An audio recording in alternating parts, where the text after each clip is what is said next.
Hello. I was sort of looking over there, but you're there. Hi guys. Happy Wednesday. Hope you've had a lovely day with the rain.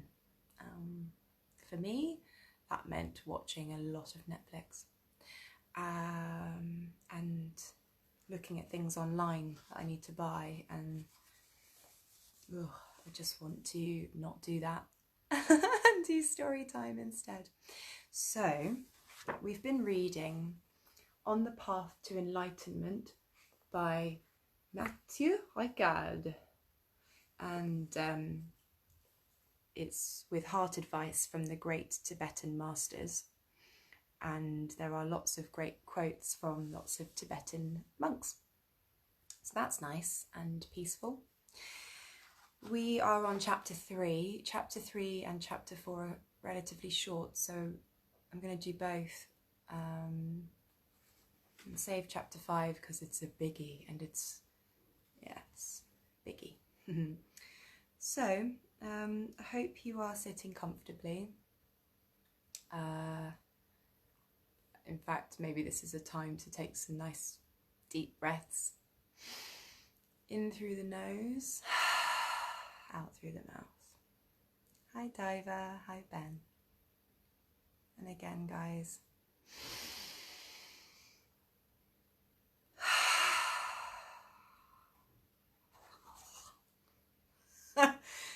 Shaking the body is a tried and tested technique by hippies to release tension, and it's quite fun to do. So if you fancy shaking around, have a shake. Anyway, chapter 3, From Seed to Fruit, or the Law of Cause and Effect. When an act is committed, whatever it is, we can expect that sooner or later it will produce an effect. So if one wishes to overcome suffering, it makes sense to perform certain acts and avoid others. The law of causality is the foundation of the Buddha's teaching. He said, "Without doing any harmful act, abundantly perform beneficial acts. Completely tame your mind. That is the Buddha's teaching." All phenomena arise from the combination of an infinity of causes and conditions in constant flux. Like a rainbow that appears when the sunlight hits a patch of rain and vanishes when one of the factors contributing to its formation disappears, phenomena occur only through interdependent circumstances and are, therefore, devoid of independent and permanent existence. Phenomena mutually influence each other in a constant dynamic and creative process, and nothing arises arbitrarily. The law of causality is inexorable. I hope I'm saying that right. Hi, John. Karma, which refers to both actions and their effects, is a particular aspect of that law of causality. It is what determines our share of happiness and suffering. In other words, what we experience now is the consequence of our past behaviour, and we are the architects of our future lives. From this perspective, our destiny is not dependent on an external power, such as divine will, for example. It is the fruit of our actions. We reap what we sow, and nothing and no one forces a person to be reborn in a certain way, apart from the power of his or her own actions. Actions refers not only to physical actions, but also words and thoughts. Actions can be beneficial, neutral, or harmful. Good and evil are not absolute values. Conduct is considered good or bad, depending on the altruistic or malicious intention behind it, and the consequences it produces in terms of the happiness or unhappiness of ourselves and others. Every moment of our lives, we reap the consequences of our past and shape our future through newly produced thoughts, words, and deeds. They are like seeds that, once sown, will produce the corresponding beneficial or harmful fruit. From this perspective, sufferings for which we are apparently not responsible, the harm that others do us, or diseases, or natural disasters, are due neither to God's will nor to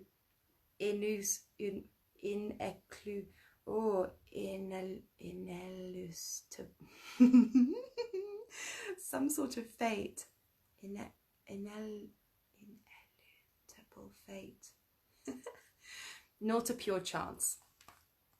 They originate ultimately from our own actions.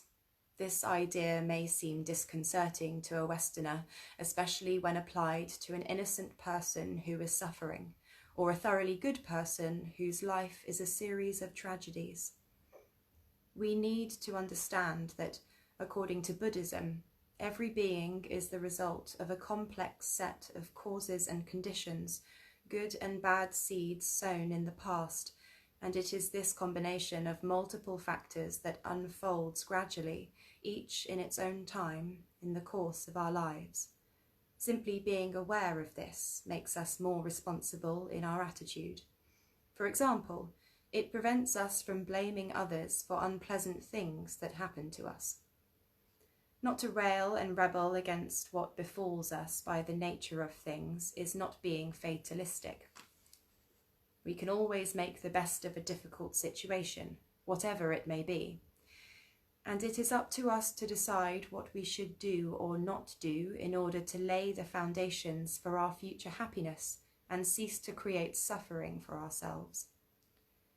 When we have understood that our harmful actions are the source of all suffering for ourselves and others, and that our beneficial actions are the source of happiness, we can choose how to act with discernment. As it is said, if one keeps one's hand in the fire, there is no point in hoping not to be burnt. In conclusion, we do not collect a reward or a punishment. What happens to us simply obeys the law of causality. And now this Tibetan master is called Shantideva. Beings long to free themselves from misery, but misery itself they race to catch. They long for joy, but in their ignorance destroy it, as they would a hated enemy. And this quote is from Jetsun Mingyur Paldron. If you want to totally free yourself from suffering, it is important to distinguish what to do from what not to do, since you cannot hope to taste the fruit of beneficial actions that you have not done, nor escape the consequences of your own harmful actions. After death, you will follow the course traced by your actions, good and bad. Now that you have a choice between two paths, one that leads up and one that leads down, do not act in a way opposed to your deepest wishes. Practice all possible beneficial actions, even the smallest. Doesn't the accumulation of little drops end up filling up a large jar? Use them as a supreme remedy, because they are the origin of all good qualities.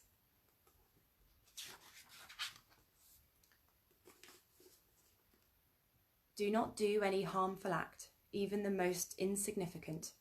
Just as a tiny spark fanned by the wind can rapidly burn a mountain of dry grass, a single bout of violent anger can destroy a mountain of merit. Avoid any harmful conduct like poison, understanding that it is the cause of all your suffering, and also transform neutral actions into positive ones. Asterisk. Neutral actions that are neither good nor bad in themselves, such as washing, walking and dressing, for instance, can be transformed into beneficial acts if we accompany them with a positive thought. When washing, for example, we can consider that we are purifying our negative karma along with that of all beings. Finally, if you understand that even your good deeds are, like everything else, devoid of ultimate reality, they will also help you to get free from cyclic existence. And just as when we harvest grain, we also obtain straw, You will know temporary happiness as well as ultimate liberation. So how can you not be diligent?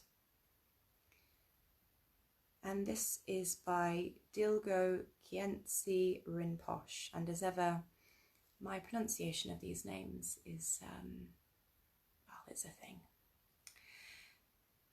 The great master Padmasambhava said, "Even if my view is higher than the sky, the attention I pay to my actions and their effects is finer than flour." When your visualization of the emptiness of all phenomena becomes as vast as the sky, your confidence in the law of causality of actions will grow proportionately, and you will become aware of the real significance of your conduct.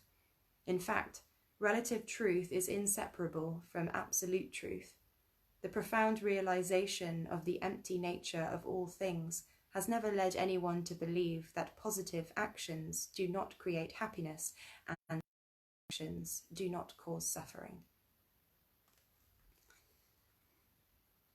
And this is the 14th Dalai Lama, Tenzin Gyatso. The mind is malleable. It is capable of change. So we need to learn to see how we can transform it. We need to identify the ways to achieve that transformation and put them into action. Samsara, the circle of existence, and nirvana, the state beyond it, are not like geographical locations far from one another. They are two states of mind. Samsara is a deviation from knowledge, a distorted vision of reality that makes the mind the slave of negative emotions, while nirvana is a state of inner freedom, free of any conceptual and emotional obstacles.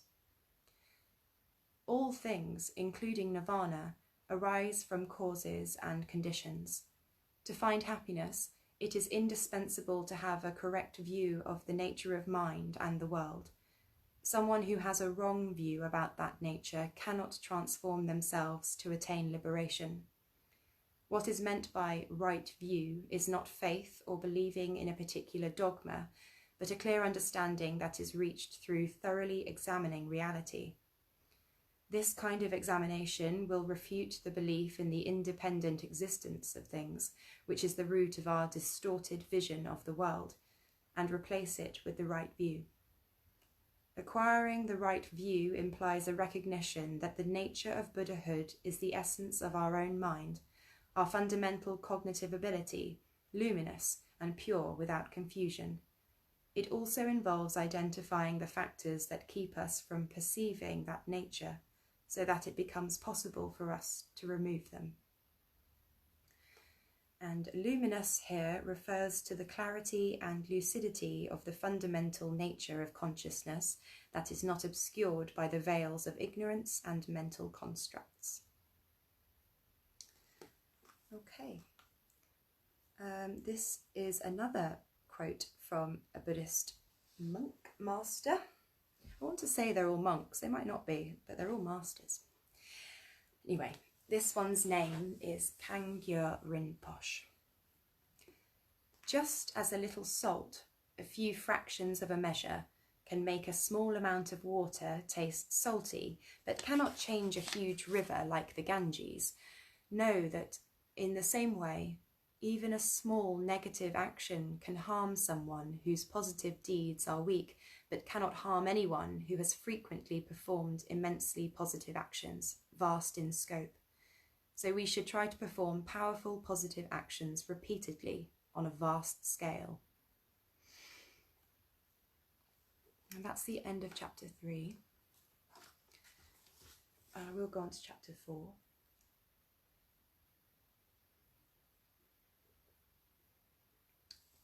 Thanks for tuning in, guys. Quite a big ask, isn't it? We should try to perform powerful positive actions repeatedly on a vast scale. Oh, okay. I'll just go ahead and do that then, shall we? But I suppose if we all do a little bit, then it becomes a vast action. Maybe that's my way of getting around that. Anyway, I shall move on to chapter 4. This chapter is called The Inherent unsatisfactoriness of the world conditioned by ignorance. I hope you can hear me.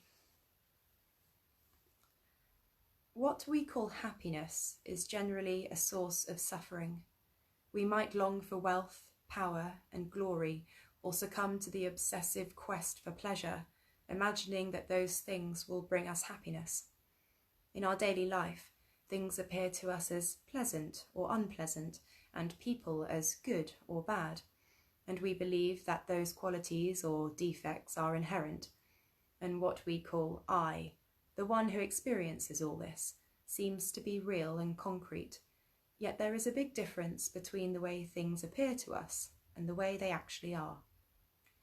We attribute a continual existence to transient phenomena and a solid reality to our mental constructs. But what appear to us to be autonomous entities are in fact an infinite network of interdependencies in constant flux. This mistake leads to powerful reflexes of attachment and rejection that in turn lead to frustration and suffering. In his first teaching, the Buddha spoke of what is known as the Four Noble Truths, the truth of suffering that inexorably permeates the world conditioned by ignorance, the truth of the cause of suffering, mental confusion, negative emotions and actions with their inevitable results, or karma, the truth of cessation, which is the possibility of putting an end to suffering, and the truth of the path that leads to that cessation. Suffering is a broad term that includes all forms of dissatisfaction and painful experiences such as birth, aging, sickness and death, being confronted with enemies, losing loved ones, and so on. The Buddha distinguishes three kinds of suffering: visible suffering, the suffering of change, and the universal suffering that is inherent in all phenomena composed of elements that come together momentarily and are transient by nature. Visible suffering is evident everywhere: illness, death, war, natural disasters, and so forth. The suffering of change is the suffering latent in the various pleasures that seem to last, but sooner or later turn into their opposites. The fleeting experience of pleasure is dependent upon circumstance, on a specific location or moment in time. It is unstable by nature, and the sensation it evokes soon becomes neutral or even unpleasant. Likewise, when repeated, it may grow insipid or even lead to disgust. Savouring a delicious meal is a source of genuine pleasure, but we are indifferent to it once we've had our fill and would sicken of it if it were to come along again. Pleasure is exhausted by usage, like a candle consuming itself. It is to an activity and naturally leads to lassitude by dint of being repeated. Listening to beautiful music requires a focus of attention that, minimal as it is, cannot be maintained indefinitely. Were we forced to listen for days on end, it would become unbearable. This type of pain can occur at any moment of our lives, but we never think of it that way. We are fascinated by the mirage of appearances and forget that beings and things are constantly changing. Finally, universal suffering is the most difficult to detect because it is concomitant with the blindness of our mind and is constantly renewing itself as long as we are in the grip of ignorance and attachment to the ego. It stems from the fact that we have not grasped what we need to do to avoid suffering. This confusion and the tendencies associated with it lead us to perpetuate the very actions that are at the root of our troubles. To dispel this suffering, it is necessary to wake up from the sleep of ignorance and understand the mechanisms of happiness and suffering. This is the 14th Dalai Lama, Tenzin Gyatso. There are two types of suffering: physical suffering caused by disease, hunger, and other problems often beyond our control, and mental suffering such as fear, grief, and so forth. In many cases, we can bear or overcome physical suffering through the power of the mind. But when it comes to mental suffering, we cannot relieve it just by acting on the body, since the ultimate responsibility for suffering and also for happiness lies with the mind. When we think continually about I, and only talk about ourselves, we considerably reduce the size of the world that we want to be ours.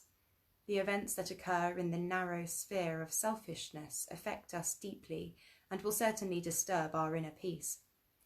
The situation is very different when we feel primarily concerned with others and bear in mind that they are so numerous that, in comparison, our own personal concerns are negligible. If on top of that our desire is to remove their suffering, we will not get discouraged. It will give us more courage and determination, in contrast to self-pity, which depresses us and reduces our courage. This is from a Sangha. Drinking, dancing, singing, and the pleasures of the flesh never fully satisfy. There are several reasons for this. First, those pleasures do not satisfy both the body and mind. Second, they depend on external circumstances over which we have never complete control, and as such are not always immediately available whenever or wherever we want them. They are also of no help in developing the 7 supreme riches: faith, discipline, generosity, and so on. Nor can we take what produces those pleasures with us at the time of death and in future lives. Also, pleasures are not in themselves an ultimate goal. Moreover, the very process of enjoyment is such that it necessarily disappears sooner or later, like a match consumed by its flame, and the slightest adverse circumstance may also bring it to an end. The benefit produced by those pleasures, far from providing complete satisfaction, creates even more intense desire. On reflection, pleasures are the cause of great frustration and repeated suffering. They can only increase our torments, just as scratching a wound momentarily seems to relieve the itch, when in reality it aggravates the wound and leads to worse discomfort in the future. However, the happiness provided by the Dharma is quite different. It permeates the body and mind at all times and in all circumstances. The more we taste it, the deeper is our satisfaction. No enemy and no event can take it away from us, and its benefits continue into our future lives. That is why it is an ultimate goal to achieve. The path of Dharma dispels all suffering. It leads to true happiness and the total disappearance of all disturbing emotions and harmful behaviour.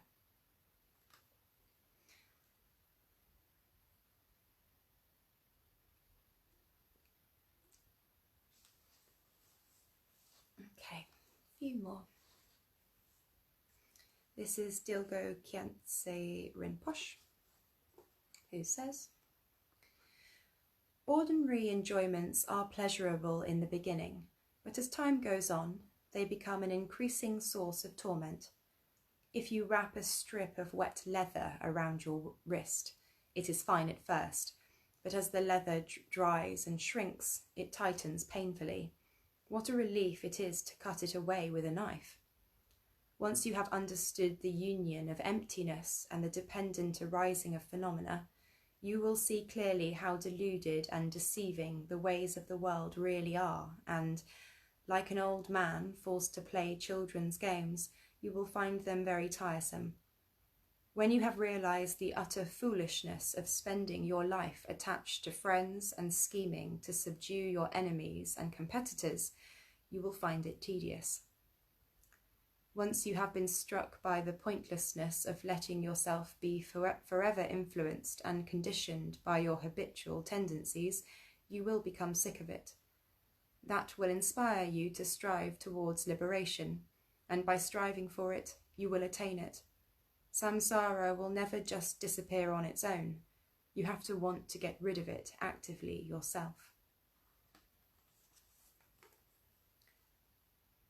Dilgo Khyentse Rinpoche again. The function of the sense consciousness is simply to perceive their corresponding objects, forms, sounds, smells, and the rest, without adding anything. But the mind then elaborates on these perceptions, thinking, this is beautiful, that is ugly, this might harm me, that will bring me pleasure. It is not the form of the external object, nor the eye, nor the visual consciousness that produces these subjective elaborations, which in the end lead to the accumulation of karma. It is the mind. A beautiful object has no intrinsic quality that is good for the mind, nor an ugly object any intrinsic power to harm it. Beautiful and ugly are just projections of the mind. The ability to cause happiness or suffering is not a property of the outer object itself. For example, the sight of a particular individual can cause happiness to one person and suffering to another. It is the mind that attributes such qualities to the perceived object. This is the 7th Dalai Lama, Kelsang Gyatso. If there is a way to become free from misery, one should use each moment to achieve it. Only the fool wants more pain. A melancholy scene, knowingly eating poison.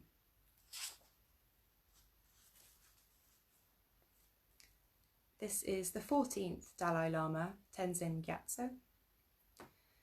Buddhism essentially consists of two things: the view, which means a definitive understanding of the interdependence of all things, and action, which can be loosely defined as non-violence.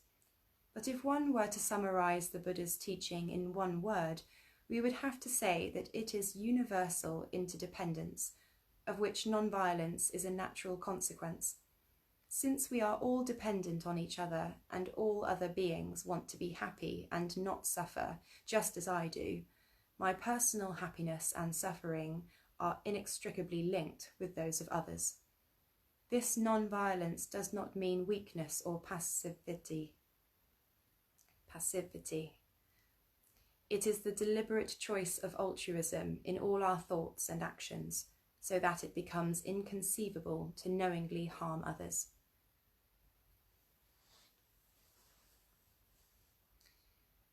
And this final quote is by Jigme Lingpa.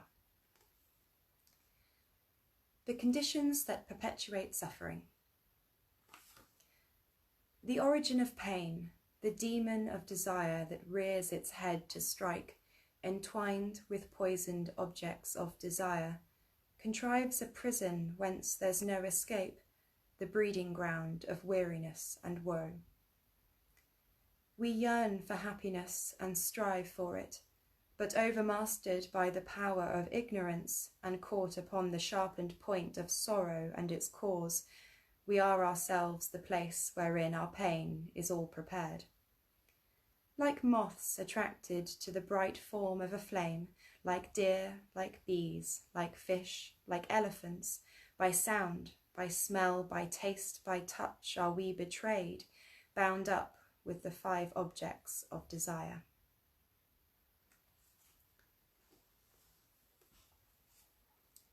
Desire is the source of suffering both in this life and the next. Like moths drawn to the lovely candlelight that destroys them, people are attracted to the pleasing sound of flattery, enticed by the aroma of tobacco, the taste of meat, a lover's soft touch, and the caress of silken robes. Thus people are deceived and destroy the path to their own freedom.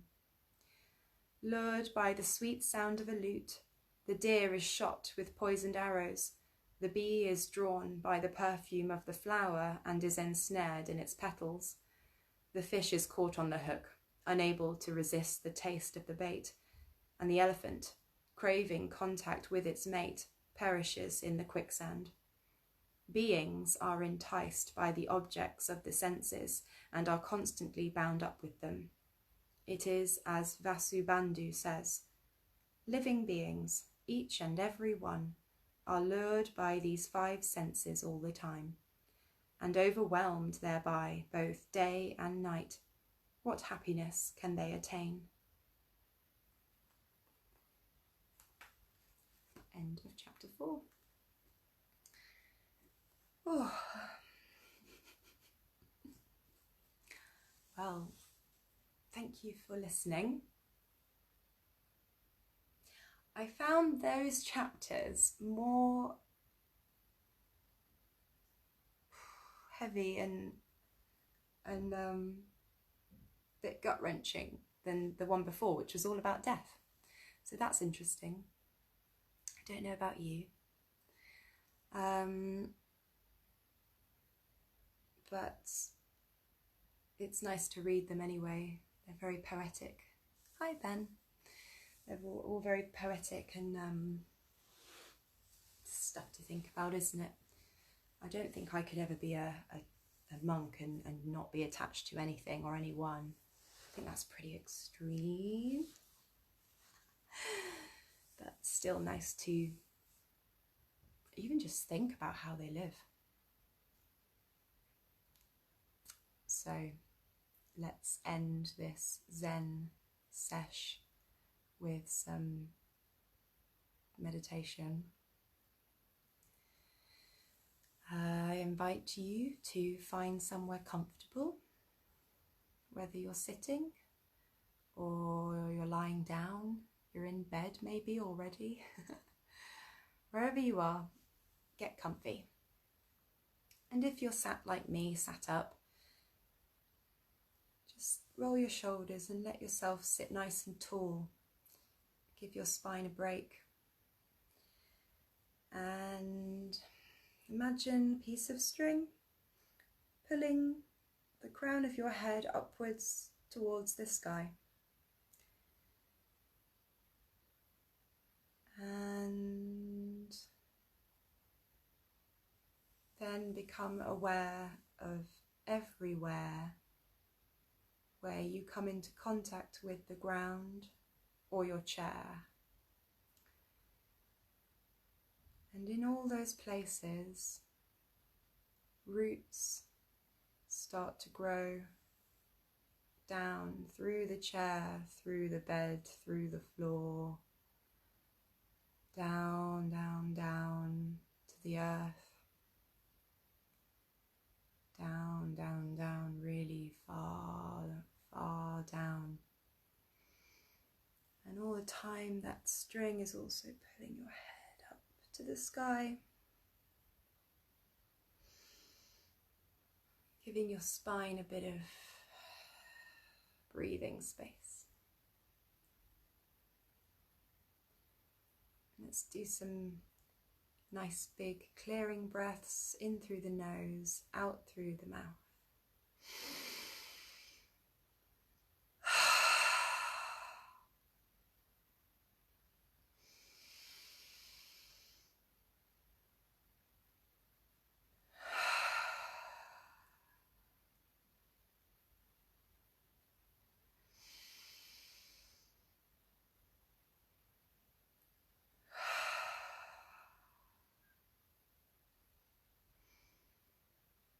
And let your belly just relax. Let it just open up as you breathe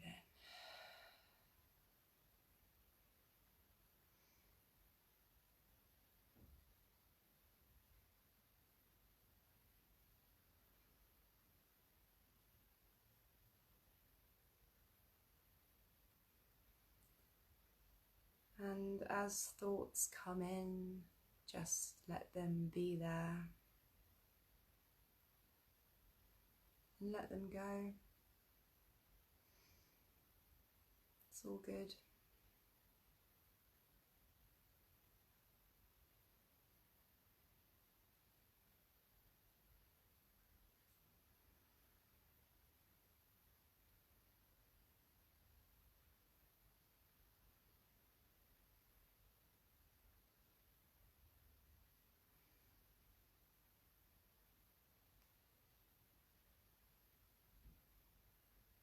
And as you are breathing, feel yourself against the ground, against the bed, wherever you are, with those roots so deeply planted now. Feel how supported you are, and know that this earth has got you. Know that you are held by the earth, and that string is still pulling you to the sky, and you are also connected to the sky. You're with all of it.